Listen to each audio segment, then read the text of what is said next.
I'm going to go over some of the basics of doubles footwork. So these are just sort of foundational concepts that will guide all the footwork you do in doubles. In all of footwork, singles and doubles really, it all begins with your split step or prep hop. A step where both feet leave the ground and both feet come down straight. It gives you momentum and some positioning to push off of. It's very important that both feet come up and land at the same time. If you want to move either direction, you need both feet able to move. So you need to be balanced in between both feet and you need to be able to push any direction.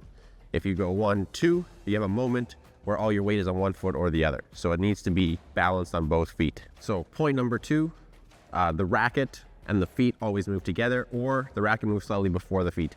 You never want to have your feet moving and your racket lagging behind.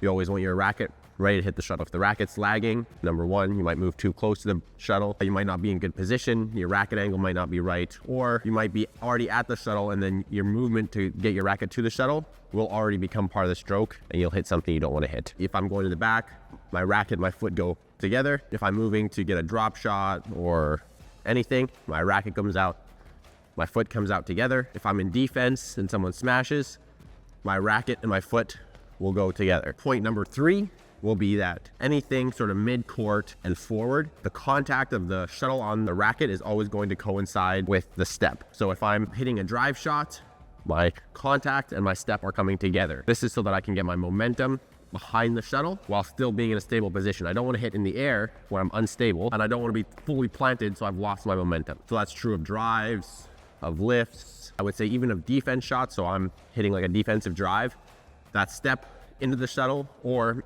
even sometimes away from the shuttle, if I'm getting jammed in the hip, the step and the stroke have to come together. The backcourt, it's slightly different just because you're coming up into the shuttle, so maybe you're jump smashing, but anything mid-court in front, the contact of the shuttle comes with the foot.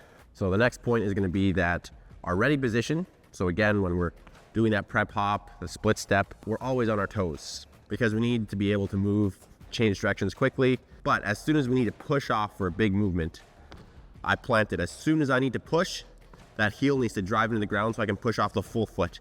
I don't want to just bounce around. Anytime I need to move far and I need to push off hard, we'll go from that on the toe position to planting the whole foot so I can push off. The last point that I'll make is going to circle back around to the split step, and that's going to be that the recovery, if I hit a lift, my recovery back into the ready position is always going to be on both feet.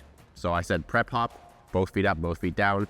The same is true in the recovery portion of it as well. That could be your split step. You could split step again into the next shot, but it's very important that in that recovery, both feet land. If I'm hitting a defensive block and waiting for something, whatever's happening, that momentum and that step always has to be with both feet on the ground together.